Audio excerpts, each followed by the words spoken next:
con los vídeos. Espero que no me pase ahora. Vamos a presentar una ventana, pararín, parará. Estamos listos, creo. Perfecto. Ok. Nada. Antes que nada, agradecer con un cariño de verdad muy especial a Jorge Moscato, a María Laura, los cuales conozco. El otro día me acordé cuando fuimos a Buenos Aires, que viéramos una cantidad de adolescentes que íbamos a hablar sobre aprendizaje de arquitectura, y que yo terminé enamorado en Buenos Aires, casi me quedo a vivir en Buenos Aires. Y ahí conocí a Mosca y a María Laura, y fue realmente una amistad que ha perdurado después de más de, yo creo que llevamos 20 años por lo menos, fue en el año 2000, si no me equivoco. Bueno, vamos a entrar en materia. Fue en la Bienal del 2000. Sí, alrededor de 2000 yo creo. La pregunta que quiero que nos pongamos es un poquito ¿para quién o por cuál motivo estamos diseñando hoy en día? ¿Cuáles son? ¿Por qué? ¿Para qué diseñamos? ¿Cuál es el objetivo de cuando nosotros nos acercamos a hacer proyectos? Y eso implica repensar ciertas cosas de lo que tiene que ver con nuestra relación con el mundo y posiblemente también nuestra relación con lo que respecta al espacio. Es un espacio, en este caso, para los espacios de aprendizaje, que prefiero hablar de aprendizaje que de educación. La educación me parece un mecanismo que conduce, de alguna manera te obliga, te controla. El aprendizaje es un acto mucho más libre y mucho más abierto para aprender a estar juntos, como dice un amigo mío que trabaja también sobre educación, que es muy bonito. Entonces, lo que quiero poner en discusión es entender cómo se construye una arquitectura que puede estar más allá de las condiciones del humano, entre comillas, de lo antropocénico, de la condición del humano. Voy a hablar de varios proyectos, pero voy a ir situándolos con base en ciertas ideas o 5 puntos que quiero desarrollar en el conversatorio de hoy. Nos interesa entender lo que nosotros llamamos la diversidad de agentes, de tecnología, animales, lluvia, temporalidad, hábitos, cultura. Más allá del humano, la arquitectura debe explorar prácticas que sustituyan al hombre como el único factor existente para definirla. En ese caso voy a hablar de una escuela que posiblemente se construye desde el intercambio de plantas o desde la manera de sembrar las plantas que de la misma idea de espacio arquitectónico hecho para el hombre, entre comillas. Favorecer la aparición de acuerdos. Ha hecho un error. Esto me pasa siempre con este programa. Quiero ocultar una barrita y termina, ya no sé qué hice. A ver, Madonna mía, ¿dónde quedó? Un minuto, aquí está, listo.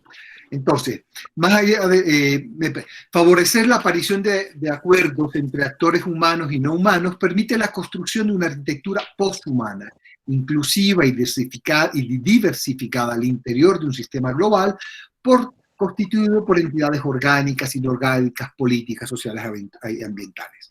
Esto está claramente influenciado por Bruno Latour, un sociólogo, un pensador francés, que habla sobre la importancia de las otras naturalezas, no solo la naturaleza humana, sino la naturaleza animal, la naturaleza vegetal, la naturaleza política, y cómo esto va construyendo arquitectura. Para pensar en esto, tendremos que replantear posiblemente lo que nosotros llamamos la noción de espacio tradicional. A nosotros en la escuela nos enseñaron que el espacio es una condición vacía que está definida por una condición de materia. Entonces, replantear la arquitectura más allá del humano significa pensar a la noción de espacio. Más que un espacio vacío, abstracto e infinito, entendemos el espacio como una red de interrelaciones entre diversos agentes humanos y no humanos. ¿Qué nos interesa aquí? Entender que la arquitectura media entre todos los agentes. Es tan valioso la importancia en el espacio de quien lo ocupa, de la temperatura, de lo animal, de lo vegetal, que es tan valioso como el espacio en sí mismo. El espacio es un lugar de mediación entre los diferentes agentes que definen complejas relaciones de interacciones para formar asambleas de seres vivos y de no vivos. Esto es un poco lo que quiero como arrancar. La conferencia que había pensado hablaba mucho más de esto. Desde esta misma perspectiva hacia lo que es el espacio educativo como el tercer profesor. Si entendemos que la arquitectura es un dispositivo que agencia actores y que genera una serie de condiciones específicas, el dispositivo, la función principal es armar una estrategia que en este caso de lo que voy a hablar, que es de espacio de aprendizaje, habla como si fuese un tercer profesor. Ups, algo está pasando. Opale. Ups, ¿qué pasa aquí?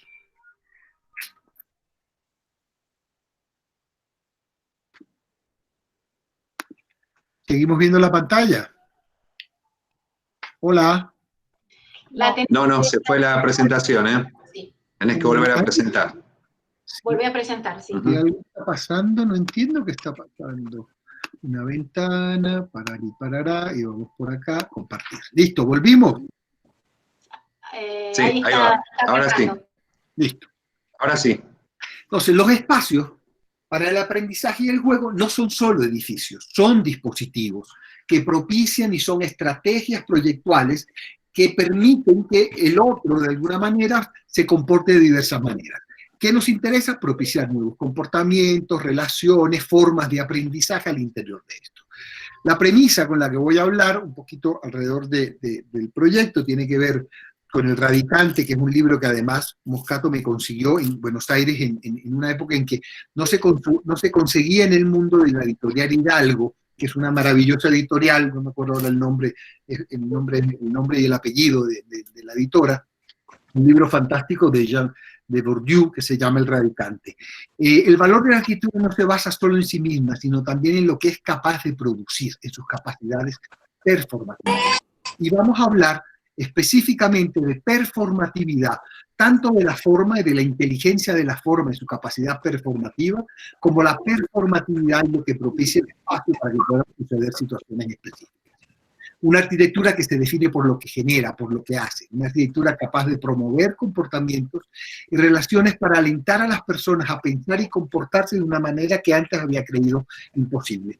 Este es una obra de Pedro Reyes, que es un artista mexicano que me interesa muchísimo, trabaja alrededor de temas como el trabajo comunitario, el aprendizaje, una cantidad de cosas bien importantes. Y la obra se llama El Sombrero, que son una serie de sombreros que se van pegando y que producen al final un gran sombrero hecho de muchos sombreros. Esto es un dispositivo que propicia comunicación. Cuando yo me pongo el sombrero con ustedes, voy a necesitar comunicarme para poder moverme o para poder generar situaciones. El sombrero es un dispositivo que propicia comunicación.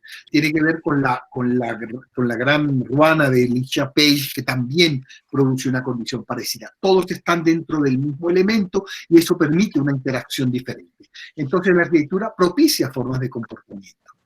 La arquitectura como mecanismo de aprendizaje. Creemos que el espacio escolar constituye en sí mismo un mecanismo de aprendizaje y es lo que vamos a ir mirando en la medida que vamos avanzando. Esta es una obra de un artista colombiano que se llama Nicolás París, con el cual trabajo mucho, y es una especie de ventana que la gente manipula, juega con ella y esto propicia relaciones y comportamientos al interior de la galería. De alguna manera es un referente parecido al de Pedro Reyes que tiene que ver con esta condición. Hablaré sobre 5 estrategias. Estas 5 estrategias tienen que ver con la construcción de cómo pensamos y hacemos nosotros espacios para el aprendizaje, entre comillas, espacios educativos. Voy a hablar de la co-creación con la comunicación para los procesos de diseño. A veces se logra, a veces no se logra, pero los procesos de co-creación creo que son fundamentales realmente para balancear una situación que se da constantemente, que es lo que nosotros como arquitectos pensamos. Hay alguien con micrófono abierto que vale la pena. En pantalla principal y ya en Carlos no. Mosca, tienes que apagar el micrófono. Sí. El micrófono, este es. Sí. Entonces, bueno, y a nosotros este trabajo nos interesa bajo 3 condiciones. Una cosa que llamamos laboratorios participativos, que es básicamente invitamos a las comunidades a participar en juegos por lo general, a trabajar desde diferentes perspectivas en las cuales nosotros extraemos información. La segunda son los mapas de actores, que es lo que hablaba al inicio, es cómo poner una cantidad de agentes y que se puedan, digamos, dentro de esa idea de espacio, gestar y relacionar esa diversidad de agentes o actores que vamos a encontrar. Y el último son los laboratorios vivos. La participación activa del usuario lo convierte en un agente creativo con la capacidad de transformar, modificar, ocupar el espacio de maneras diferentes e inesperadas. En este caso, las comunidades se vuelven agentes creativos que permiten entender qué es lo que realmente son o quieren o cómo se podrían apropiar, y el arquitecto y el usuario se vuelven igualmente responsables en la creación de este proceso de arquitectura. Aquí hay un objetivo que es el que nos interesa específicamente en los modelos de co-creación, es que cuando uno mira, cuando hacemos proyectos, sobre todo públicos, hay una mirada desde el Estado desde el Estado o desde el mismo cliente. Hay un desequilibrio entre el modo en que se diseñan los proyectos, los deseos de los ciudadanos y las condiciones reales. Entonces, ¿qué nos interesa a través en la medida en que hacemos este tipo de aproximaciones? Aproximarnos a los deseos y a las necesidades reales que conecten las condiciones de las comunidades, de lo que la gente espera realmente de un proyecto y de lo que realmente, y de otra serie de condiciones que podríamos llamar no humanas. Voy a mostrar un proyecto que está en el Parque Educativo de Marinilla, es una escuela, es un parque educativo en Marinilla, que es una ciudad cerca a Medellín, hace parte de un proyecto político específico de Sergio Fajardo, que hace 82 parques educativos durante 4 años durante su gobierno, con una intención específica, es que sean lugares que puedan ser muy diversos en su uso de aprendizaje, desde niños, adultos mayores, amas de casa, una educación mucho más abierta y menos formal en ese sentido. Eso nos dio la posibilidad también de repensar el proyecto. Invitamos a la comunidad a hacer procesos de co-creación. Entonces, le invitamos a la comunidad a que ellos se volvieran el banco de Marinilla, y a través de un juego de roles, ellos tenían que imprimir billetes. Había 2 condiciones específicas en esto. Esto fue una donación que hicimos nosotros al gobierno. Entonces, de alguna manera, era simbólico que nos pagasen con unos billetes de un banco que habíamos inventado nosotros en ese juego de roles. Y lo que queríamos con esto era, cuando uno mira un billete, en el billete se resume, entre comillas, cuáles son las identidades y las condiciones en las cuales las comunidades se identifican ellas mismas. Ahí encontramos 2 condiciones específicas, encontramos una cantidad de dibujos de vírgenes, del sol, porque es el oriente, etc. Pero a través del trabajo y de la tabulación de información cuantitativa y cualitativa, porque también hicimos un trabajo de recoger información cuantitativa, lo que buscamos fue encontrar 2 situaciones. Una es el valor de la naturaleza como condición de identidad de esta comunidad.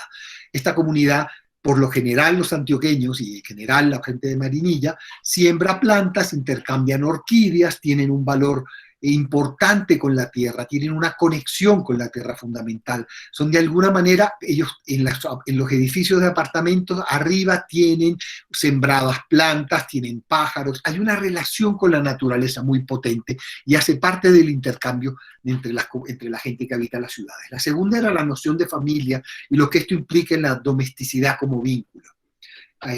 Era cómo sacar las sillas al espacio público, cómo sacar la mesa al espacio público y cómo construir un espacio educativo de aprendizaje en donde pudieran estar estas 2 condiciones. Entonces, la conclusión es que lo que queremos es desarrollar un espacio educativo en donde el paisaje y la domesticidad sean los mecanismos para construir comunidad y generar relaciones entre esta multiplicidad de actores que están ahí.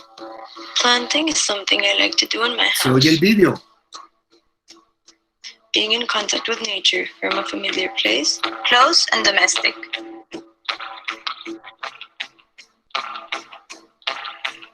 The first thing you have to do is choose a plant pot.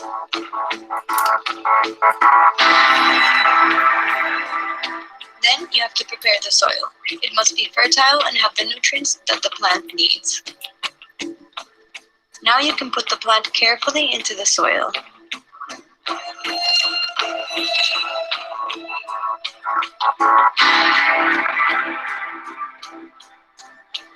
You must water it constantly. When I'm not home, I ask my family and my friends for help. We all take care of it. The plant must be in an illuminated place to grow with strength. My favorite part is to place it next to the rest of the plants. I've planted some of them myself. Others have been gifts from my neighbors. My garden has a little piece of everyone in the community. These plants make me feel at home. ¿Se oía el video? Hola. Sí, se oía perfecto. Okay, perfecto. Sí, se escuchaba. Quería estar seguro. La segunda parte de este proyecto tiene que ver con un tema que se va a ir volviendo recurrente en todos los proyectos. De alguna manera yo podría intercambiar el número 1 con el proyecto número 5. Todos tienen de alguna manera un poquito más o un poquito menos de esto.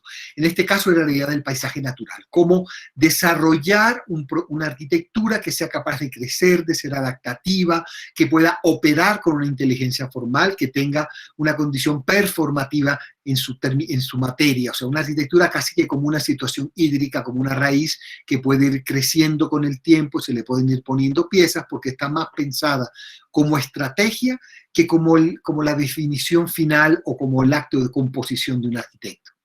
Ahí nos interesa la idea de conectividad y de redes inacabadas, que es con lo que trabajamos en este proyecto, y las configuraciones inacabadas están basadas en la extensión de ramas que pueden crecer a través de nuevos brazos, de acuerdos o de cambios específicos. Casi todos los proyectos nuestros, porque de alguna manera hay una investigación detrás, que no voy a hablar de ella ahora, pero que tiene que ver con la idea del juego como construcción social, lúdica y anomalía, con otras cosas como la idea de la arquitectura como juguete, entender una arquitectura que puede estar hecha de piezas, módulos, que puede crecer, que de alguna manera se dispone más que se compone.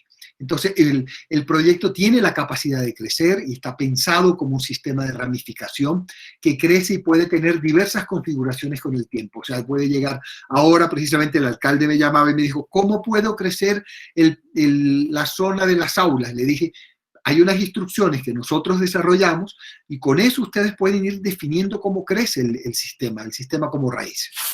Esta es la imagen de la maqueta inicial del proyecto. Eso estaba hecha en aluminio y el proyecto terminó siendo, está hecho en esa condición de aluminio casi que de la misma manera. Para nosotros aquí el espacio vacío es lo más importante en la construcción del espacio de aprendizaje, el lugar en donde se siembran las plantas, el lugar donde se lleva la hamaca, donde se llevan las sillas, etcétera, etcétera. Esa idea de que la educación no está solo en el aula, el aprendizaje está en el espacio vacío, lo voy a explicar un poco mejor en algunos otros proyectos, pero el proyecto básicamente lo que hace también es de servir de conector a nivel urbano. El partido que toma, palabra que aprendí en Argentina en general, tiene que ver con la idea de conectar a nivel urbano, de conectar un barrio que queda aquí, que antes tenía que dar toda una vuelta, y el proyecto se convierte en un proyecto abierto casi durante las 24 horas. O sea, la gente camina por dentro del proyecto para conectarse. Las aulas se pueden abrir, la gente está conectada con lo que sucede alrededor, y de alguna manera lo que hacemos es este proyecto en aluminio que debe ir llenándose de plantas, que debe ir volviéndose más verde que de aluminio. Esta imagen me gusta porque el proyecto se ve sólido, ahorita vamos a ver otras condiciones donde el proyecto se comienza a ver de otra manera. Esto es lo que debe ser el proyecto con el tiempo, siempre y cuando las alcaldías y los otros gestores se puedan articular alrededor de esta discusión y de esta idea de proyecto. Pero es un proyecto que le debe ir creciendo la vegetación, pero no una vegetación sembrada por el arquitecto, es una vegetación llevada por la comunidad, sembrada por la comunidad, en donde esa interrelación que veíamos al inicio, de entender qué significa el co-crear y también en la participación de las comunidades. Esto es parte del material, es un material muy barato, son proyectos públicos hechos con muy poquito presupuesto, la malla de aluminio que deberá volverse verde y unas burbujas que son las aulas específicamente, que están hechas en un plástico también de muy bajo coste. El proyecto se abre con brazos, con raíces, permite acceder de diferentes lugares y tiene la posibilidad de acceder por debajo, caminar al interior del proyecto y poder salir de diferentes maneras. El proyecto de alguna manera opera como un dispositivo para sembrar plantas, opera como un dispositivo para poder construir esa relación entre el interior y el exterior. Esto es una imagen de esa idea de cómo a veces se ve transparente, a veces se ve sólido. Entonces, esto es un parque educativo, es un lugar para generar enseñanza y aprendizaje, pero es un instrumento de intercambio, es un dispositivo que genera intercambio. Es una herramienta que define la relación entre naturaleza y cultura a través de acuerdo entre las necesidades técnicas y culturales. Esto implica una negociación de la multiplicidad de condiciones humanas y no humanas. Un mundo vinculado a la totalidad de las cosas, lo orgánico, lo mecánico, lo inorgánico. Aquí he podido contar, como decía al inicio, la historia de este proyecto, desde cómo crecen las plantas. He podido contar una historia de cómo las plantas van llenando este lugar de esta malla de plantas y de situación. Aquí vemos los primeros días del parque educativo abierto, se llevaban enredaderas, plantas, había un poco de todo, habían cosas que no servían mucho tampoco dentro de esa posibilidad, las hamacas que llevaba la gente, las mesas, un poco esa condición de vida. Voy a mostrar un vídeo para terminar este proyecto. Para mí el video tiene la condición de poder explicar qué pasa, o sea, qué propicia la arquitectura. Las fotos se vuelven muy objetuales. Una imagen de la idea de esa arquitectura que se termina convirtiendo en una especie de raíz verde que puedo circular alrededor dentro de ella.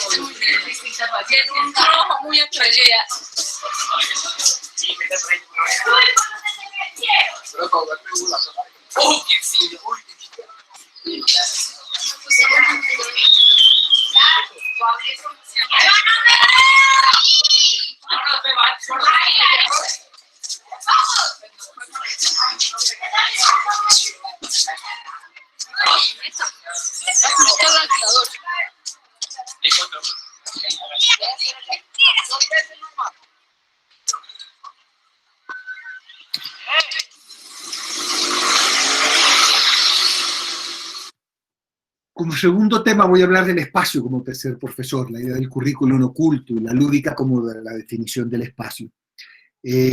Para esto voy a mostrar un asilo nido, un preescolar en Barranquilla. La arquitectura es el tercer profesor. Las actuaciones pedagógicas deben ir más allá de la ejecución de proyectos físicos. Los proyectos educativos no son solo edificios, o de la forma arquitectónica como tal, para jugar un papel preponderante en la transformación social de la ciudad y el ciudadano, es decir, en la construcción de ciudadanía y de ciudadanos y ciudadanía. El espacio arquitectónico propicia esas formas de aprendizaje. Voy a explicar básicamente el preescolar de Beijing y después voy a explicar un proyecto nuevo que poco he mostrado, que está todavía en planos, que es otro preescolar en Bogotá cerca, que trabaja estos temas. Los proyectos educativos realmente son instrumentos, no son edificios en sí mismos. Y eso tiene que ver también con la manera en que nos aproximamos a entender lo que nosotros llamamos la función de un edificio educativo, en términos puramente de la funcionabilidad. Eso que nos dicen los profesores, el proyecto no funciona, por lo tanto el proyecto no está bien. La pregunta es, ¿no funciona para qué? Cuando vemos la mayoría de nuestra arquitectura que está hecha desde la noción de fábrica, de eficacia, de productividad y que está conectando espacios de manera eficaz y eficiente.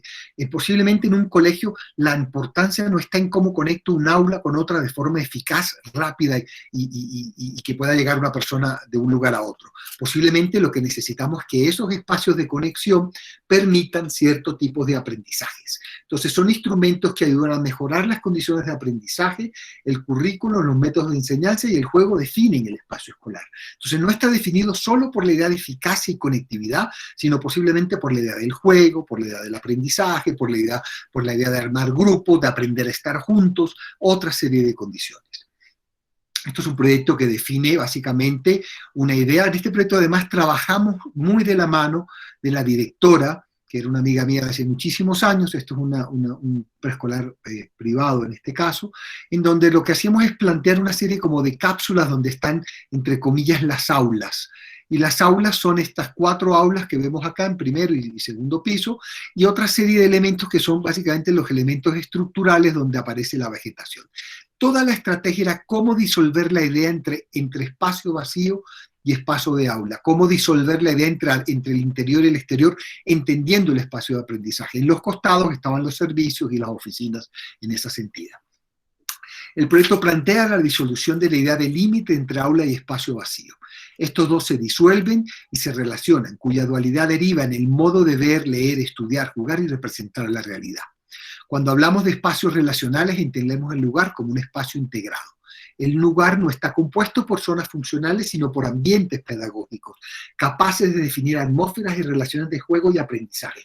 Esto es lo que quiero explicar en esa condición. O sea, aquí la noción de eficacia y funcionabilidad, en este caso no lo voy a mostrar, pero hemos terminado un hospital en donde pues todo es muy eficaz, como debe ser un hospital, pero hay también dentro del hospital lugares para aprender a bailar, lugares para cocinar en comunidad y lugares para sembrar plantas.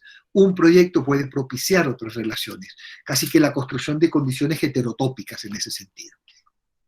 Otra cosa fundamental en entender estos dispositivos, que son estrategias, es también entender el método de enseñanza que existe en la escuela que se va a diseñar.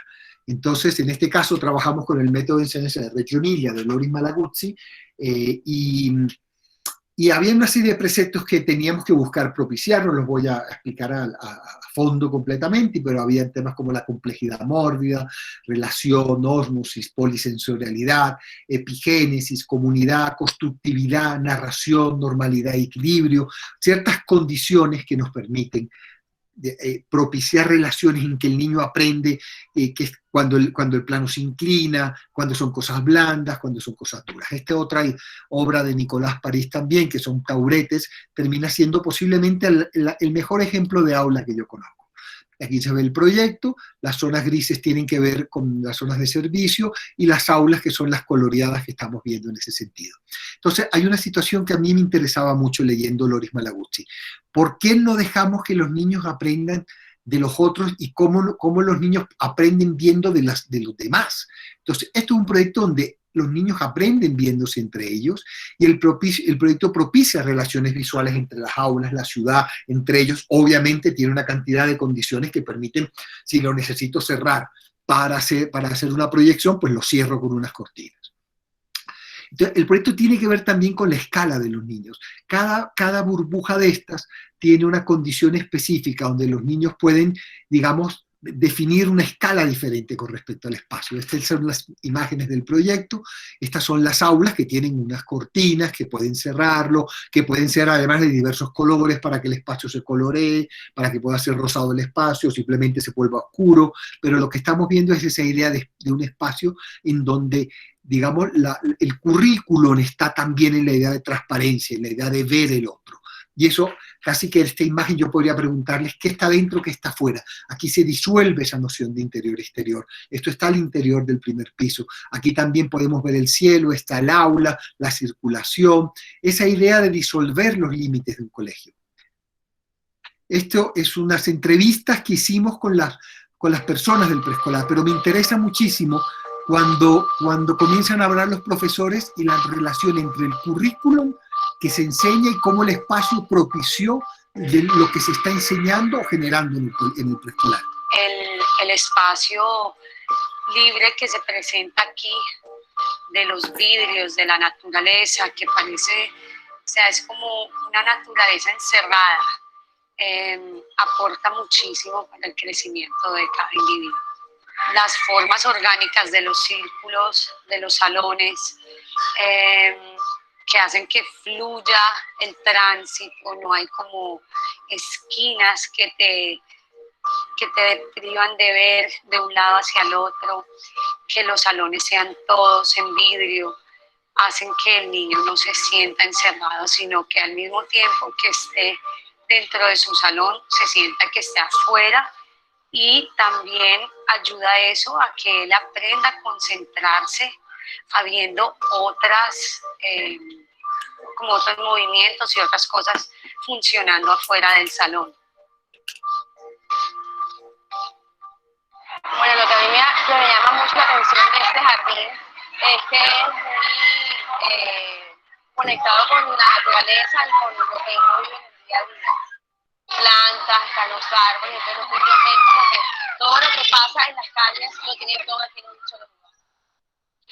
Hay mamás que dicen que este lugar no lo han visto en ninguna parte, inclusive de Colombia, por su diseño, por su arquitectura, por todo como están hechas las cosas. La verdad es que no es el que me queda más cerca, porque tengo muchos jardines cerca, de más tradición, pero conocí este y la verdad es que quedé encantada tanto con su arquitectura como con su modelo de aprendizaje.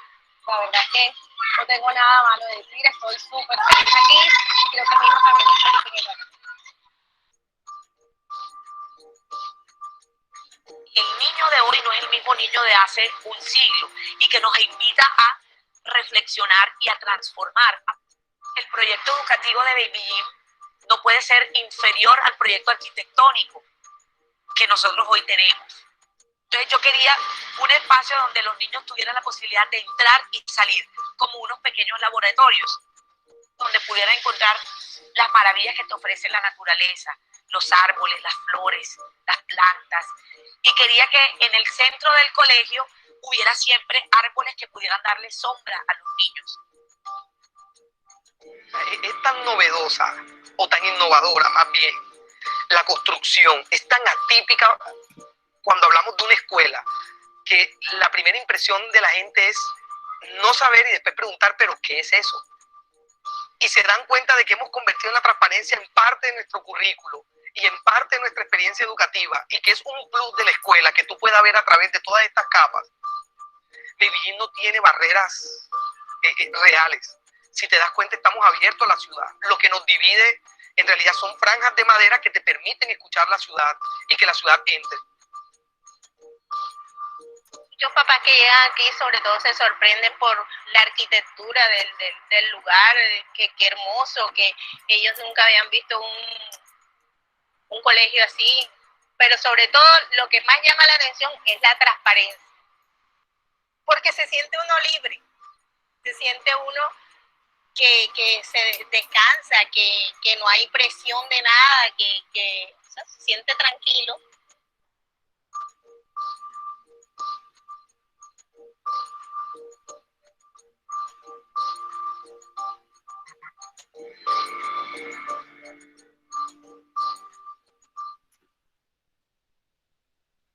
Imágenes de esa idea de transparencia, de relación entre interior y exterior, que está dentro, que está afuera, un poco ese juego de que los objetos también siempre están a la vista, las cosas no están guardadas, están puestas, dispuestas para ser tomadas por los niños. Es parte de esa idea del proyecto. Okay, voy a pasar ahora a otro proyecto que para mí ha sido un ejercicio muy bonito, un proyecto nuevo, que es otro preescolar. Y que creo que aquí voy a poder explicar mucho más lo que tiene que cuando trabajamos con los niños pequeños, con lo que llamamos primera infancia, como el ambiente es un ambiente que produce condiciones de creación y de estimulación. Esto es en Cajicá. El proyecto se basa básicamente en construir un lugar sin fin, un 100 pies de aprendizaje de alguna manera. Entonces lo que hacemos es, el proyecto funciona en esa medida también como una estructura capaz de crecer, abierta, de alguna manera es modular y tiene la capacidad de crecer. El proyecto se basa en la idea de un crecimiento sin fin, tiene que ver también con la idea de rizoma y crecimientos de un elemento que puede crecer de muchas maneras. Entonces es tomar el elemento más típico de los preescolares y de los colegios, que es la circulación, y llevarla al límite, es tomar una línea que es la circulación de las aulas, la tradicional idea basilical de un corredor con aulas, y llevarlo al extremo, repetirlo de tal manera y comenzar a entorchar lo que permita que recorrer el colegio no sea un acto de eficacia, sino sea un acto de descubrimiento. Y cómo se descubre a través de esa idea de ir entorchando la circulación para convertirla más en una experiencia que en un problema de eficacia. Entonces, el preescolar plantea diversas maneras de moverse en el espacio. Dependiendo de cómo me muevo en el espacio, tengo situaciones de aprendizaje o sensoriales y cognitivas diferentes. Entonces está lo que llamamos la circulación lenta guiada, que es esta circulación que va girando y va pasando por diferentes patios con condiciones diversas. Un poco como si fueran las franjas del proyecto de Culjas en la Villette, que va cambiando dependiendo de cada franja. Hay una circulación más eficaz, que es esta, que permite conectar las aulas, que es esta, que permite la conexión de aulas, y hay otra serie de circulaciones que son las que van atravesando los patios, que ahora las voy a explicar un poquito más. Básicamente el proyecto se compone de un oratorio, porque esto era para una comunidad religiosa, que queda en la parte exterior para que la comunidad lo pueda usar, y lo que vemos en azul son lo que llamamos los patios cognitivos, y las diferentes aulas, que ahorita también voy a explicar la importancia de la construcción del aula como tal. una imagen de una axonometría que no se ve tan bien en la pantalla, pues un dibujo bellísimo donde lo que vemos acá es el sinfín en amarillo, las aulas que son estos medios círculos achaflanados y lo que produce el espacio del primer piso, esa horizontal, la planta, la importancia de la planta donde se realiza el acto y donde se hace la vida como tal. Imágenes de esa idea de ese proyecto que se va diversificando. Dentro del proyecto había una serie de temáticas que eran importantes, que eran las circulaciones inducidas y no orientadas, la idea del tercer profesor, la idea de la flexibilidad y la diversidad en los espacios de aprendizaje es fundamental, los espacios activos y pasivos y el aula como propuesta pedagógica. Los niños descubren el espacio en la exploración de su entorno, en el vagar y caminar se construye el aprendizaje del mundo. Entonces, la circulación se vuelve fundamental para los niños de esta edad. Entonces, había circulaciones no orientadas e inducidas, que fue un poco lo que expliqué ahora. Las que vemos rojas, digamos, son inducidas, las que vemos azules son no orientadas. Los recorridos, digamos, inducidos definen dos formas de circular, de manera rápida, que es las que son verticales, y la que va armando la idea del espiral, que va produciendo una gran cantidad de situaciones y de experiencias en el aprendizaje. También esa circulación en espiral, no en espiral, ¿cómo se llama? En zigzag, estoy equivocándome con la palabra, es en zigzag también el piso se iba inclinando de diversas maneras para que los niños aprendieran también lo que tiene que ver con la idea, con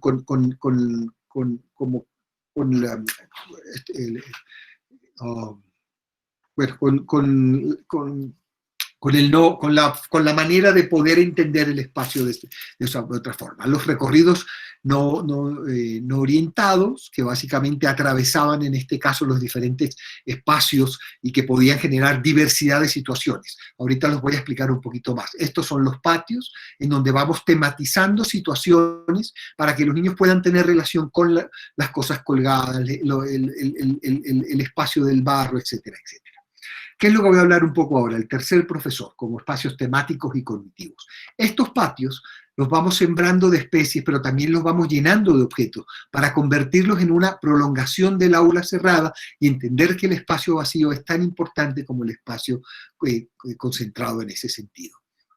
Entonces, teníamos primero un patio de los eventos, un patio inclinado para proyectar películas que les servía también a la comunidad, pero también para que los niños pudieran aprender en esa condición de plano inclinado la idea de la orientación y la idea de la locomoción en términos generales. Entonces, cada patio va teniendo una función específica. Este era para poder proyectar cosas. El que viene ahora es el de los objetos. Está lleno de objetos, los niños con cajas, con cubos de madera, los niños van construyendo su mundo alrededor de este espacio. El otro tenía que ver con una condición específica, que era el bosque y las escondidas, el esconderse a través de estacas de madera, de cambiar la escala de los niños, de tener un bosque con otras condiciones. Después venía el pacto táctil de arenas y barros, que era el barro, el que no le gusta a las mamás, que es el que todos se ensucian, se llenan de barro, que había agua, que todo era táctil, esa condición de los niños de tocar. ¿Sí? Y el otro tenía que ver con la idea de las cosas colgadas, de poder subir por una malla, colgarme, poner cosas arriba, poder jugar con el sonido, con el viento, con ese tipo de situaciones. Y terminábamos con un patio de sonido y viento, que era el último que había en el proyecto. Después venía un patio que tenía que ver más con la idea del comer y demás.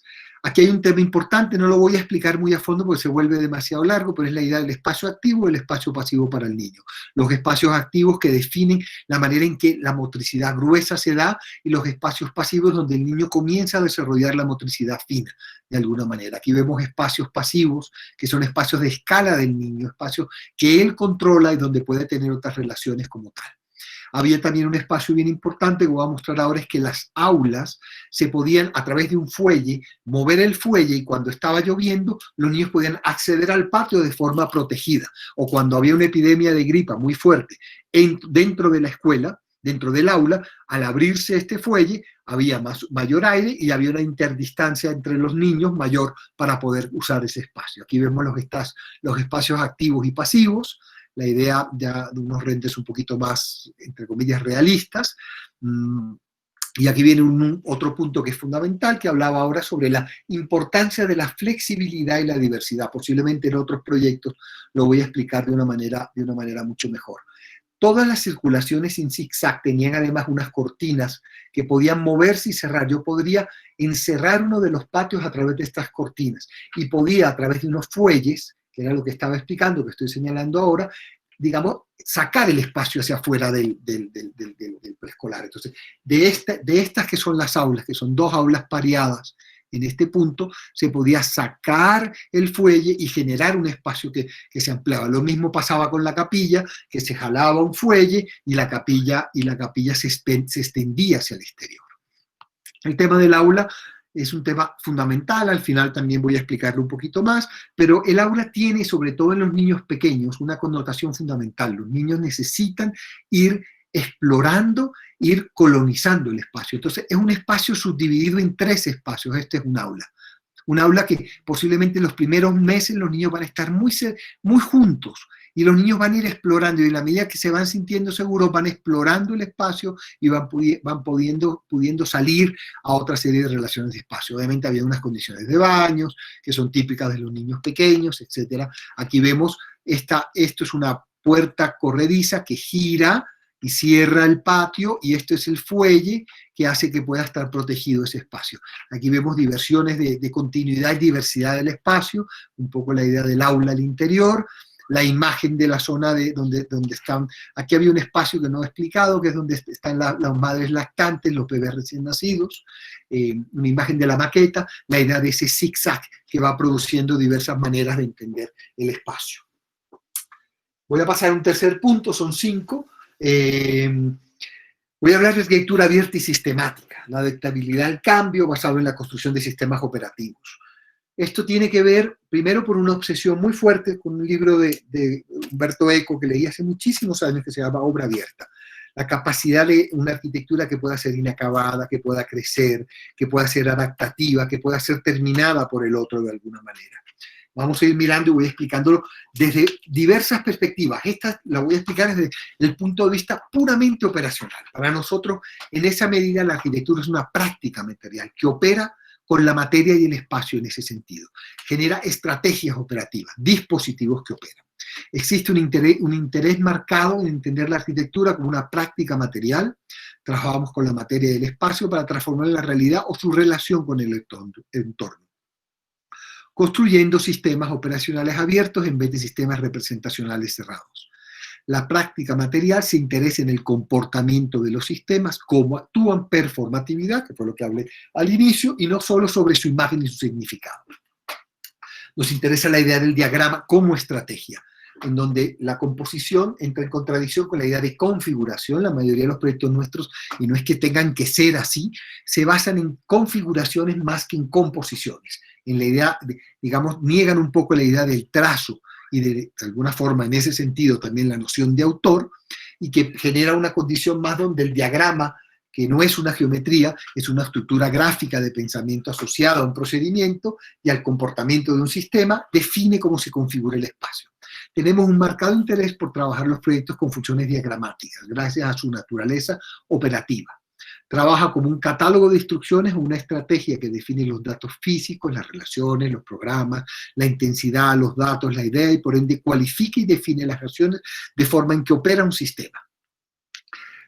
Trabajamos muchísimo con módulos y sistemas, que son estrategias que permiten, más que edificios, generar situaciones, y en este caso dispositivos, para poder crecer, cambiar y adaptarse. Estos son, digamos, diversos diagramas de proyectos nuestros. Aquí está el del zigzag, esto es una cubierta en Barranca Bermeja, una escuela que voy a mostrar al final, una serie de preescolares, pero si se dan cuenta tienen la capacidad de ponerle piezas, de intercambiar, de cambiar con el tiempo. Y voy a mostrar en este caso 21 preescolares que hicimos en el norte de Colombia, en el Atlántico, que se hicieron en 2 años, se construyeron, se diseñaron en 6 meses. ¿Qué me interesa cuando hablo de sistemas? La capacidad, y voy a volver atrás un poquito, la capacidad de una arquitectura que le puedo poner piezas con el tiempo, o sea, que puede crecer con el tiempo. Por otro lado, tiene una relación que a mí me interesa muchísimo, posiblemente por la obsesión rossiana de los años 80 cuando me eduqué, de la noción de tipo, en donde hay una intercambiabilidad programática. Puedo cambiar el uso y lo que permanece es la forma, la condición tipológica, de alguna manera, del tipo y del modelo, que puede ayudar a que los edificios puedan cambiar, entre comillas, de uso, donde la relación uso y función no viene dada por la función en ese sentido. Existe también la posibilidad de poder construir colegios, en este caso escuelas, que puedan hacerse de a piezas. Posiblemente no tenemos el dinero, y lo vamos a ver en proyectos sociales de escuelas como las que estoy mostrando, en donde solo podemos hacer 5 o 6 módulos, pero el proyecto está inacabado como concepto, pero no se ve sin terminar. Entonces, permite una cantidad de situaciones y de adaptabilidades en el tiempo interesantes. En el 2010, el canal del Dique, que es un canal que sale del río Magdalena y conecta a Cartagena, y define lo que es el departamento del Atlántico al norte, un departamento muy pequeñito, se inunda y produce una gran inundación en toda la zona sur del departamento. Se inundan los preescolares, los colegios, y había un déficit muy grande a nivel gubernamental dentro de eso. El gobierno nos llama y nos pregunta cómo hace para poder desarrollar sistemas que pudieran ayudar a la construcción rápida de preescolares. Habían pensado en una arquitectura efímera que rápidamente se hubiera podido deteriorar. Nosotros planteamos un sistema compuesto por unas piezas que podían tener diversas configuraciones. Y aquí vemos los proyectos ya construidos. Estos son parte de los 21 preescolares que se hicieron. Con el mismo módulo y con el mismo elemento podemos configurar diversidad de situaciones y de condiciones diferentes. ¿Qué hicimos? Habían 3 tipologías básicas: la tipología alargada, la tipología de estrella y la tipología de espiral, le llamo yo. Creo que la habíamos llamado diferente. Después de desarrollar un sistema que tiene instrucciones, que además yo puedo entregarle las instrucciones a otro para que sea el otro quien hace la escuela, a través de instrucciones como si fuese un Lego. Posiblemente ahí aparece un tema interesante, que es la autoría, que tiene que ver con que quién se inventó el Lego. Posiblemente, yo no sé quién se inventó el Lego, pero lo que sí sé es cómo usar el Lego. Entonces yo puedo darle instrucciones a otro para que otro haga estas escuelas. Después de desarrollar el sistema, se realizaron talleres de co-creación con los arquitectos de cada ciudad para que fueran ellos y la comunidad quienes definieran la configuración. El sistema está planteado, está estudiado, y la relación con el contexto. Entonces ellos, a través de unos talleres, configuraron con las piezas y las instrucciones que nosotros dábamos la forma en que, dónde se debía abrir el proyecto, cómo se debía configurar. Y en este caso aparece una cosa que a mí me parece bien importante, que es una crítica a la noción de que la forma de un proyecto nace del lugar. Algunos proyectos, como la Biblioteca España nuestro, nacen, la forma tiene que ver con el lugar, pero no siempre. A mí me interesa mucho más la idea del valor de posición, de cómo se dispone un proyecto y interactúa con la morfología urbana o con las condiciones urbanas, más que la forma del proyecto nazca de ese lugar. A mí me interesa mucho más que las formas de los proyectos tengan que ver con otra multiplicidad y diversidad de cosas que no solo sobre el lugar. Esto es parte del proyecto de Espiral. Son proyectos hechos con poco presupuesto, realmente los jardines nunca los terminaron haciendo, con constructoras, un poco lo que pasa en general en la contratación pública en Colombia, pero en general no es tan mal hecho. Los preescolares han aguantado muy bien el tiempo. Esta es la tipología alargada, que era la que mejor funcionaba para terrenos inclinados o situaciones como esta, en donde además se convierten en proyectos que actúan con respecto a la comunidad. O sea, ¿quién definía si se abría aquí o si se abría allá o si se abría en este punto? Era la comunidad en los talleres que habíamos desarrollado. La tipología de estrella, que creo que todavía le falta un desarrollo importante, pero la tipología de estrella permitía más subespacios entre los diferentes módulos alrededor de los proyectos. El proyecto está hecho de Cristanac, que es un mosaico veneciano.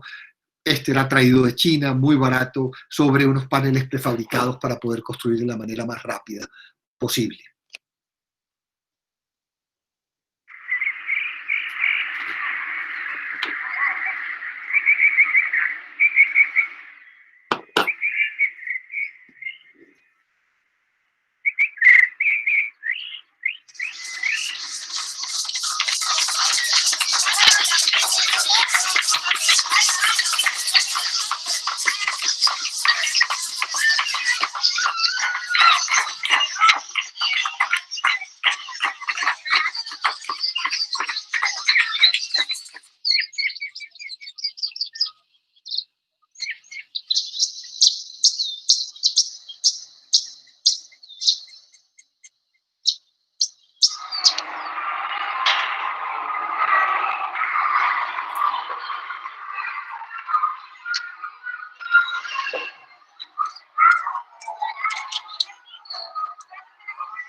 Ahora vamos a hablar de los edificios educativos como condensadores sociales. ¿Cuál es el rol realmente de los edificios educativos en comunidades con pocos recursos? ¿Cuál es el rol de estos edificios públicos que no solo deben servir para ser espacios de educación, sino deben servir como condensadores sociales? Una idea de la escuela abierta para los demás.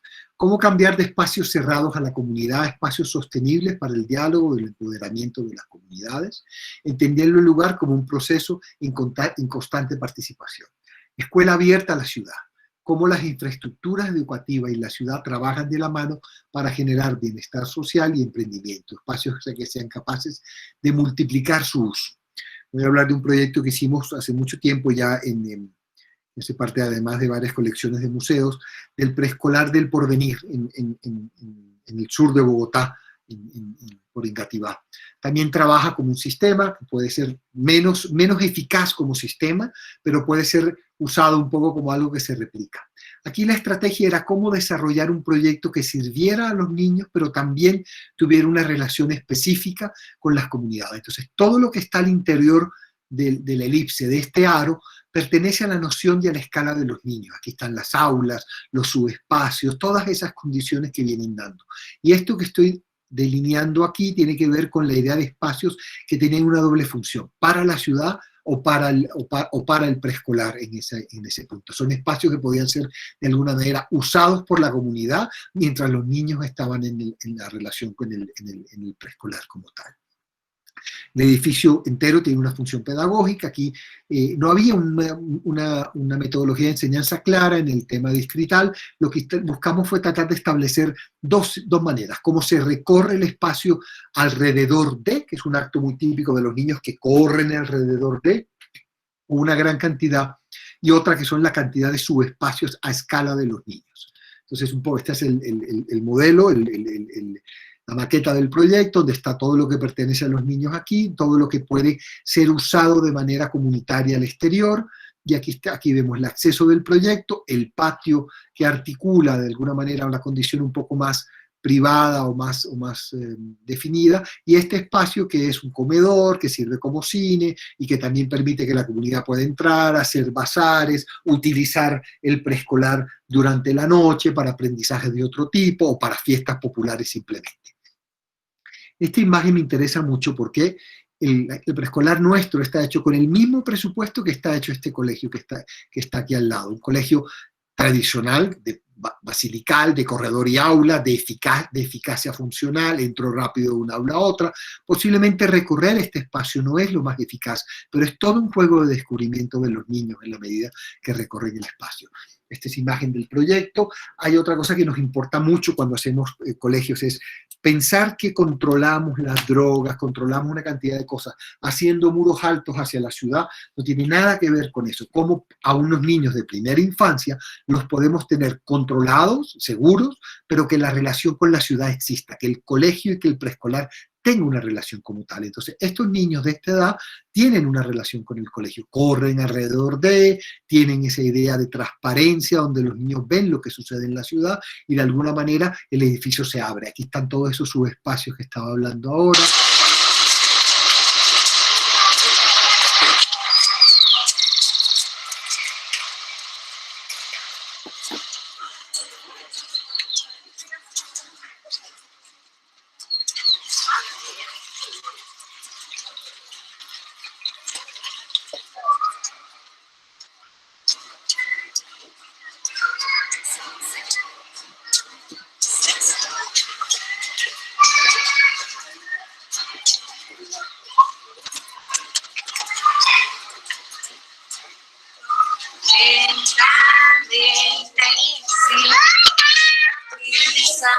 Vamos caminando para comer.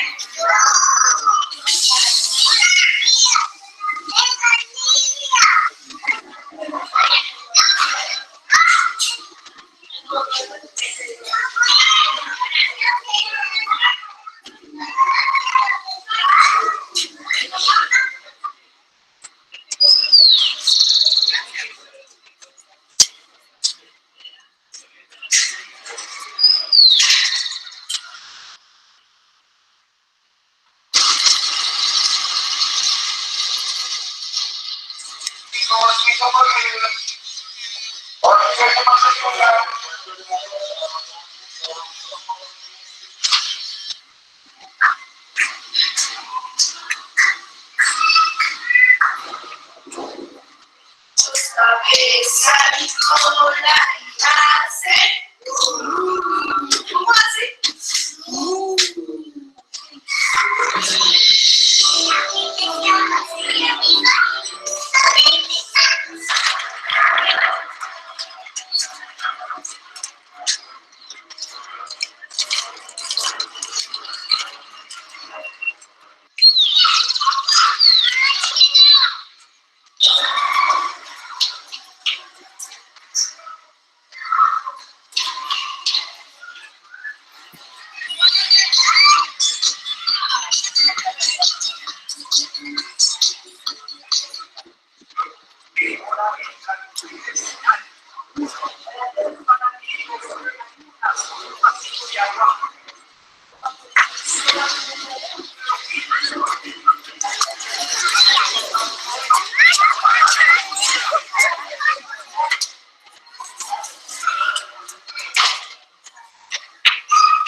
Voy a terminar con dos temas un poquito más precisos alrededor del tema del espacio de aprendizaje, el espacio educativo, que es la idea del espacio vacío como lugar de construcción de la vida social y el juego. ¿Dónde construimos nuestra vida social? ¿Dónde construimos nuestras ganancias, nuestros amores, nuestra vida? Por lo general se da en esa noción de espacio vacío. El otro es la idea del aula como lugar de indeterminación que de alguna manera expliqué. Hay un interés específico por entender el valor del juego, como una silla se puede convertir en un elemento de juego y este juego permite que una familia se reúna alrededor del juego.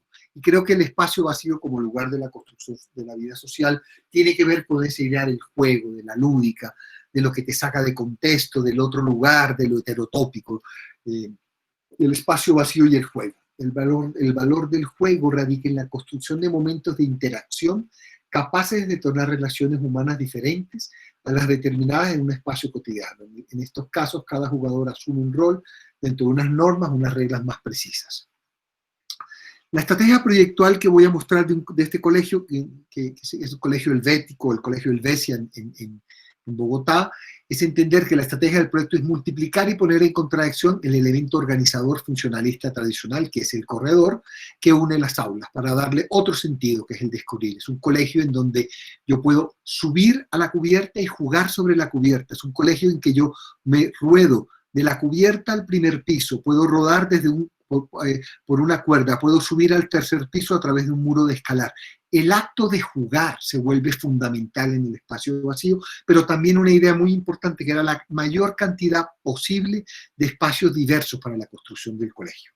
El colegio Helvecia es un colegio que en Colombia, en Bogotá, está catalogado, y era un colegio que teníamos que respetar de alguna manera ciertas condiciones de lo que ya existe. Esta es la imagen del colegio diseñado por un suizo, se llama Victor Schmidt, y el proyecto de alguna forma es una especie de edificio patrimonial. Entonces había dos condiciones que queríamos definir aquí. Uno era el valor de la idea del espacio vacío, como, digamos, sobrevalorar el espacio vacío. Cuando yo le propuse al colegio intervenir las aulas de otra manera, ellos tienen muy clara su educación prusiana, hay un profesor, unos alumnos, la idea de la flexibilidad y demás no estaba en el espacio que ellos querían, pero en el espacio vacío fue donde nos concentramos. Esto que está punteado de rojo es la escuela antigua, la escuela diseñada por Victor Schmidt, y el espacio que teníamos que trabajar era donde antiguamente había un edificio de 5 pisos, que era el colegio. había una biblioteca, que es esta que estoy señalando aquí, que está hundida a través de un patio inglés. Entonces la estrategia fue usar la estrategia del patio inglés de la biblioteca, que ya existía de manera muy chiquita, hundir un piso hacia abajo, generar unas relaciones de continuidad de las, digamos, de las condiciones del lugar con respecto a esa zona, pero lo más importante era, de alguna manera, coger y traer todo ese piso que estaba verde y subirlo a la cubierta. O sea, lo que hacíamos realmente era un edificio topográfico que sube y se pliega para ser usada la cubierta del colegio. Entonces, la cubierta del colegio se vuelve lo fundamental. Sobre esa cubierta y debajo de esa cubierta están muchas de las aulas, y encima están las aulas especiales, que son música, teatro y danza, que se abren completamente, y digamos la clase se puede dar interior-exterior en ese sentido. Aquí a la izquierda está el colegio antiguo, el colegio catalogado, el colegio monumento, y aquí está el proyecto ya construido. Este es el último proyecto que terminó. Ah, no, mentiras, tenemos otro proyecto que acabamos de terminar de construir, que no tiene que ver con educación, pero este es el último escuela. Entonces, aquí está la biblioteca antigua, cómo se fue articulando todo el proyecto para generar esa gran cantidad de subespacios, pequeños patios, lugares para brincar, para rodar, etcétera, etcétera. La relación entre el colegio antiguo y el colegio además tiene unos jardines bellísimos, traídos gran parte de las flores y cuidados por un surafricano que era profesor del colegio, y tiene unos jardines bellos que espero que algún día terminen sobre esas cubiertas del proyecto. El proyecto plantea multiplicar los lugares de reunión armando subespacios a manera de nichos o lugares de encuentro. El espacio vacío de las circulaciones es el lugar de las reuniones y juegos de pequeños grupos que se pueden ir identificando. Entonces, aunque hay ciertas partes que son un poco más basilicales, la idea era producir un espacio que se girara alrededor de, que no fuera siempre hipereficaz y que permitiera además que los niños pudieran entrar y salir de muchas maneras dentro de ese espacio. Esta es la cubierta de la antigua biblioteca. Usamos un material que es el uglass, casi que no tiene lenguaje, un poco frío, un poco salido, como para desvanecerse, que se perdiera con esa idea de una ciudad, de ese cielo bastante gris de Bogotá. Se trataron de multiplicar todos estos subespacios, etcétera, etcétera, dentro de la idea del proyecto. Aquí vemos cómo el plano inclinado sube y la cubierta se convierte en parte del patio de juegos alrededor del colegio. Imágenes de los primeros jardines en la parte superior, como estos nichos, estas concavidades y convexidades van permitiendo la agrupación de pequeños grupos de chicos y que se puedan ir identificando, cómo subir a la cubierta se vuelve parte del juego, o cómo escalar a través del plano inclinado, o rodarme por el plano de metal, o...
resalten, pero y ese tipo de telas es como el caso.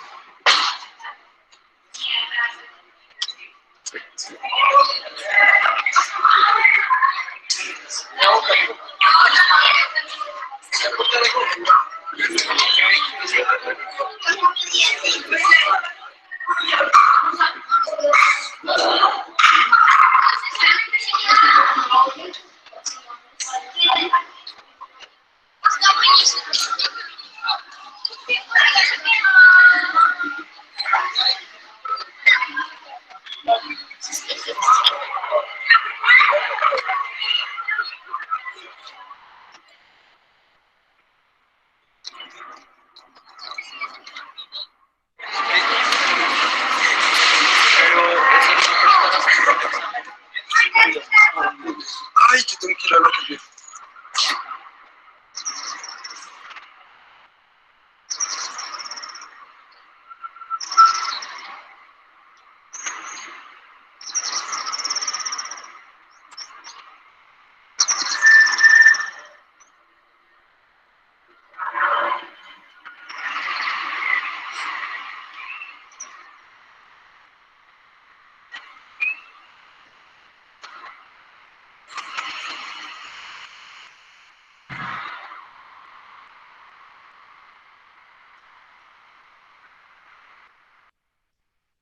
Imágenes del colegio que cuando llega un poco la noche se vuelve también como esa idea de algo un poco como hielo, algo, el material da una condición de no tener casi que lenguaje, entre comillas, de ser una cosa muy neutra, a la vez de que no contrasta con el proyecto alrededor.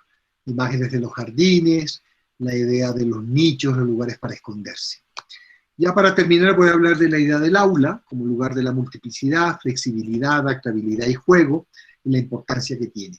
Para mí, esto que lo expliqué hace un ratito, esta obra de Nicolás París, que son una serie de tauretes que se llama, creo que aula, no estoy muy seguro, pero este para mí es el aula perfecta, es un aula que cada cual se dispone como quiere, que la enseñanza no está regida por una sola persona, que las condiciones de configuración y aprendizaje no vienen dadas solamente por el que está allá enseñando, sino entre todos se aprende, donde todos tienen una condición igualitaria. Entonces creo que alrededor del aula y la configuración del aula hay un trabajo bien importante en los temas de aprendizaje y de relación. La configuración de un aula debe permitir tener diversidad y discontinuidad espacial para poder definir ambientes diversos al interior, definiendo espacios de uso continuo y de forma paralela que permitan ambientes de enseñanza diversos.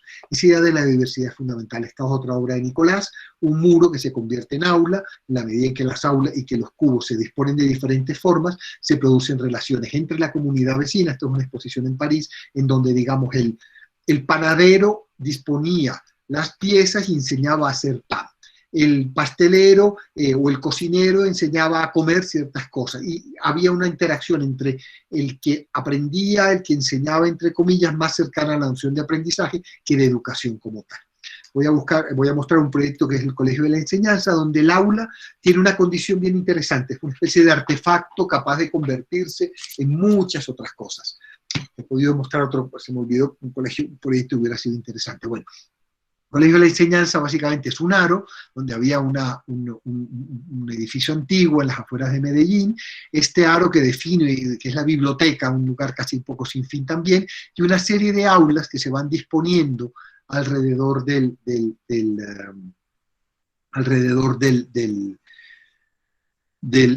ese aro como tal. Las aulas, que son las que quiero comenzar a explicar, digamos, tienen una gran diversidad. Las aulas lo que hacen es armar subgrupos de aulas, que son de a 4 alrededor de un pequeño patio, y esos subgrupos permiten que se puedan interactuar y generar como zonas que yo puedo identificar como una teoría de conjuntos. Mis 4 módulos definen un espacio que pertenece a y que de alguna manera tiene que ver con la idea de ser parte de.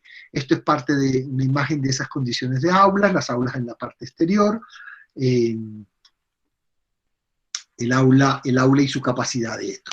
Voy a explicar una cosa muy sencilla en este caso. Básicamente es el aula tradicional, es un aula que puede propiciar diversidad de ambientes pedagógicos. O sea, es un aula que yo puedo girar el muro que está detrás y convertirla en un lugar aislado y dejar a la otra parte abierta para actividades diferentes. La educación no es, la enseñanza como tal en un aula no es igual para todos. Hay niños que tienen unas capacidades y aquí se trata más de construir ambientes, rincones pedagógicos que un solo gran aula para muchas actividades. Entonces la posibilidad de tener 2 aulas aisladas o la posibilidad de tener a través de esas piezas que giran 2 aulas independientes, un espacio común, un aula tradicional, frontal, prusiana, con una clase y un tablero, la posibilidad de tener un laboratorio con otro tipo de actividades, un taller de música y danza que se puede convertir en un solo gran vacío para bailar, para oír música, y que además tiene que ver con algo que para mí también es bien importante, es la idea de que todos estos espacios están también mediados por la idea de la cortina, de piezas que son capaces de moverse, y así como la cortina, que lo hemos desvalorado tanto, permite subdividir espacios, yo puedo terminar usando la cortina como un elemento importante. En este proyecto, el aula está compuesta por paneles que se mueven y por cortinas, donde cada grupo de alumnos y profesores definen la configuración del aula dependiendo de lo que van a aprender en esa clase o en ese día o en esa semana. Entonces las aulas las configuran los alumnos y los profesores.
Como se dieron cuenta, este proyecto no es el colegio como tal, es una exposición que hicimos, un dispositivo de cortinas en la Universidad de Virginia, en el espacio que diseñó Stephen Hall, y si se dan cuenta, por lo que como bailaba la gente, podría ser más Estados Unidos que Colombia o el Caribe como tal.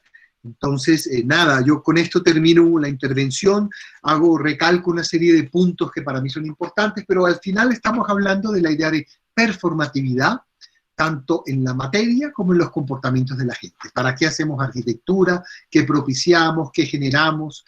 La discusión de fondo podría ser si la arquitectura es un mecanismo de vigilancia y control, cómo poder abrir esa vigilancia y control. Creo que nunca vamos a escapar a la idea de control en la arquitectura.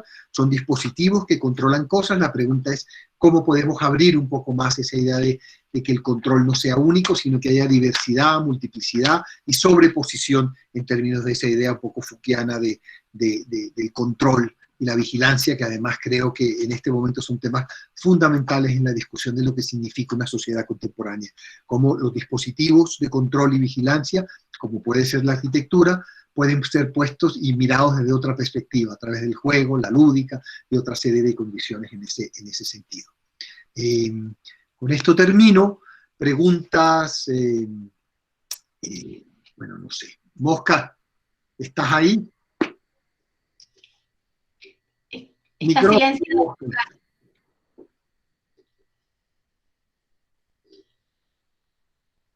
No se oye. No se oye, Moscato.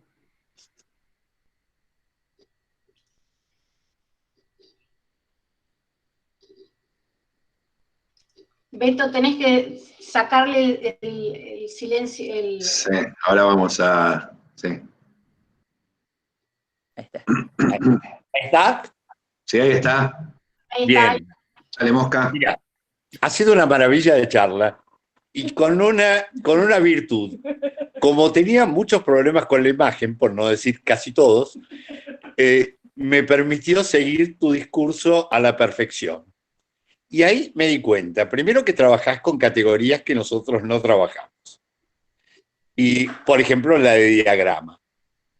Pero por otro lado, que tu experiencia educativa es de una enorme libertad. Digamos, nosotros nunca hemos trabajado con estos grados de libertad. Las escuelas que nosotros conocemos o que hemos diseñado son escuelas de formas y criterios tradicionales. Me pareció magnífico tu última reflexión sobre el aula. Para nosotros el aula es un cuadrado del 7x7, que tiene una puerta de entrada de un lado y lo que le dicen el taburete pedagógico, creo que le dicen los docentes, ¿no? Que al lado de la puerta hay un pizarrón y una tarima, la tarima pedagógica. Y a mí me parece que la gran enseñanza de esta charla ha sido la posibilidad de que todos los alumnos tengan la capacidad de hacer una propuesta con una enorme libertad y que esa enorme libertad es la que vamos a presentar al jury. Por lo tanto, estoy muy feliz con esta discusión. Yo creo que hay una discusión importante, es preguntarnos ¿qué propicia la arquitectura? La discusión no puede estar solamente en los elementos que componen nuestra arquitectura, sino que se genera cuando hacemos arquitectura, que propiciamos, la idea del acabamiento, la posición también de entender la arquitectura como una forma de pensamiento y no solo como un problema del oficio. Esa discusión la hemos tenido muchas veces en los talleres de Cartagena con Jorge, porque la educación nuestra en Colombia es una educación basada en la idea del oficio como tal, en el saber hacer el oficio. Pero creo que en general, y en eso ustedes tuvieron una influencia, nosotros tuvimos una influencia basada en los arquitectos nórdicos, en donde la condición de oficio es más potente. Yo en Buenos Aires he encontrado revistas fantásticas y otras que le robé al Mosca sobre el Tintem, sobre Archigram, sobre todos los ingleses también, que de alguna manera Cedric Price habla de todo esto que estoy hablando. Con los proyectos de Price uno encuentra la idea del inacabamiento, de la acción, del actor, posiblemente no miradas desde la idea del antropocénico, de más allá del antropoceno, sino más de la condición humana del lujo. Y creo que ahí hay un tema para preguntarnos. ¿Por qué seguimos creyendo que el espacio es una cosa vacía y abstracta? El abstracto me sale muy mal porque en el Caribe no sabemos decirlo. Por el otro lado, a entender que la arquitectura lo que realmente es un dispositivo que produce estrategias y gestiona condiciones. No solo es eficacia, función, forma, belleza. En este punto, ¿me escuchan? Sí. Sí. En este punto hemos llegado al problema final de cuál es el valor de invitarlo a Giancarlo a dar una charla. Nosotros siempre hablamos de que por nuestra propuesta política e ideológica, que por primera vez las cosas han dejado de ir del centro a la periferia, nosotros somos la periferia, y ahora van de la periferia al centro, ¿no? Que es ese famoso apotegma del Papa Francisco. Y a mí me parece fantástico esto porque cuando Giancarlo habla de Cedric Price, que es un teórico inglés que estudiábamos muchísimo en Argentina en los años 70, lo real es que Giancarlo saca a Cedric Price del arcón de los recuerdos, lo pone en vigencia y con eso Cedric Price termina siendo justificado desde Colombia. Algo de esto yo hablé en la charla del doctorado del otro día, que es el que por primera vez nosotros somos fuentes que generamos contenidos. A mí me parece que lo que hace Giancarlo todo el tiempo es reciclar cosas que vienen del primer mundo y transformarlas en otra cosa. Yo he leído el The Third Teacher, que me lo regaló Giancarlo, pero él va mucho más allá del libro. Digamos, si sigo a Malaguzzi, él va mucho más allá de que la Emilia Romagna. Y si sigo a Cedric Price, él también más allá. Con lo cual yo quisiera decir que ciertas teorías brillantes, producidas en el centro del mundo, vienen, giran y se transforman por la apropiación que nosotros hacemos y la reelaboración. Y esto para mí es lo maravilloso de este tiempo y de esta historia, y es en particular el rol que para mí juega Giancarlo. Giancarlo es un legitimador desde Colombia de un montón de ideas que andan en el mundo. Las toma, las transforma, las hace colombianas, las pone en el departamento de Atlántico, que es donde está Cartagena y Barranquilla, y las saca de un ambiente que es casi impensado. Digamos, de la Emilia Romagna a Barranquilla hay un mundo conceptual. Y entonces, pero la verdadera teoría se construye ahora en Barranquilla. Y esto me parece espectacular. Creo que ese es el sentido de dialogar con Giancarlo, y que es una cosa que nosotros no podemos dialogar estas mismas cosas con otros grandes arquitectos. Lo que estamos ahora es el tiempo en que los grandes arquitectos se construyen desde América Latina. Y esto me parece espectacular. Está muy bien. Vení.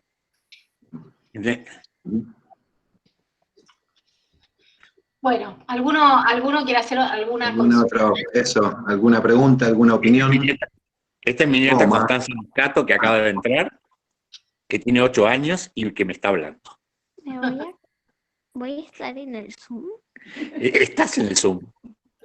Sí, pero voy a estar todo el tiempo. No, el Zoom está terminando. Ah. Así que puedes saludar. Este es mi amigo, el que estaba hablando es mi amigo Giancarlo. Yo te conozco. De Colombia. Yo te conozco. De abajo. Es la hija de Lucas, ¿no?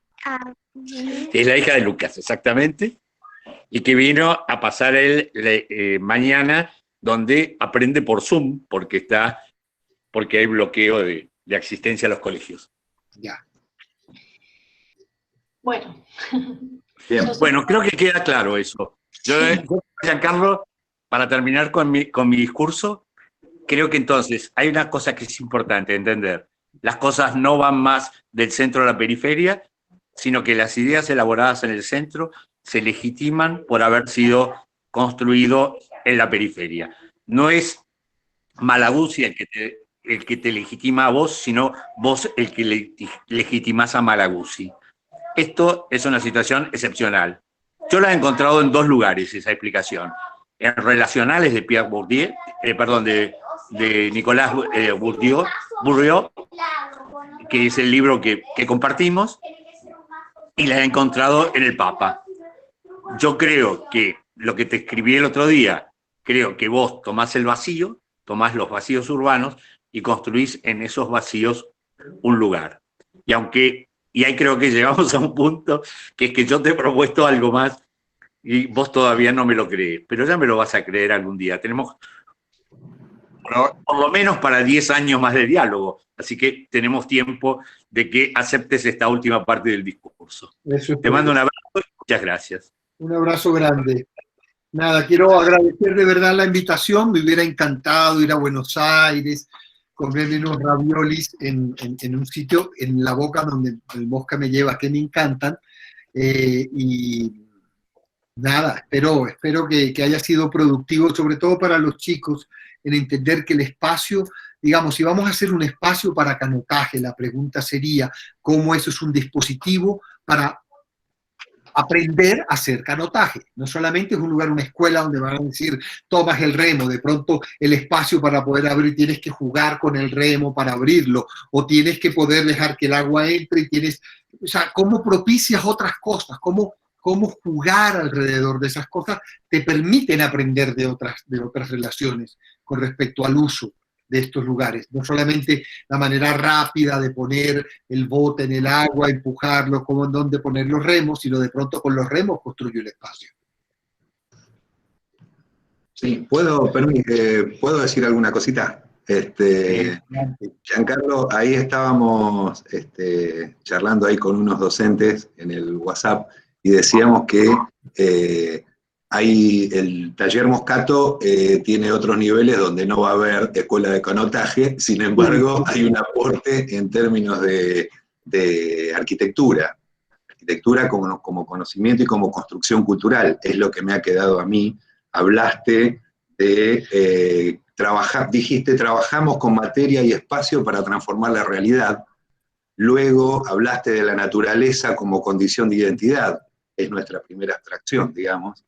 Después hablaste de conceptos, hablaste de multiplicidad de condiciones, hablaste de transparencia, la circulación que vos le llamás sin fin, para nosotros es circulación continua, hablaste de flexibilidad, hablaste de rigor resolutivo para cada uno de los temas, y finalmente hablaste del espacio como significado, dijiste lugar de interrelaciones sociales, mediación entre los diversos actores sociales, y un lugar de construcción de la vida social. Esos conceptos, digamos, esos planteos de orden general, sirven para cualquier ejercicio de arquitectura que está por encima de lo exclusivamente programático, me parece, y eso es un valor interesantísimo, así que desde este lugar, sí, claro, bienvenida a la charla, ha aportado un montón, más allá del programa. Listo, creo que no es más. Un abrazo grande, en Mosca, todos en la casa. A ustedes gracias por su tiempo y por habernos aguantado un poco esta familiaridad que me parece además muy bonita. Bueno. Gracias, Giancarlo. Muchas gracias. Maravilloso. Por la predisposición. Un beso grande. Gracias. Gracias a Lucas también, que hizo Muchas gracias. Arquitectura 2 al MIT de Arquitectura 2. Buenas noches. Hasta luego. Igualmente. Maravilloso todo. Gracias. Adiós. Felicitaciones, Claudia. Gracias, Mosca. No, felicitaciones para todo el equipo de 3. Gracias. ¿Cuánto tiempo va a estar el hombre? Una gran convocatoria también. Bueno, 170 todo el tiempo. Sí, muy bien. Y la verdad que la charla estuvo impecable. Sí, pues sabés que yo tenía un desastre el tema de la imagen al no poder entrar con la computadora por la pantalla compartida, qué sé yo. Pero como ya la había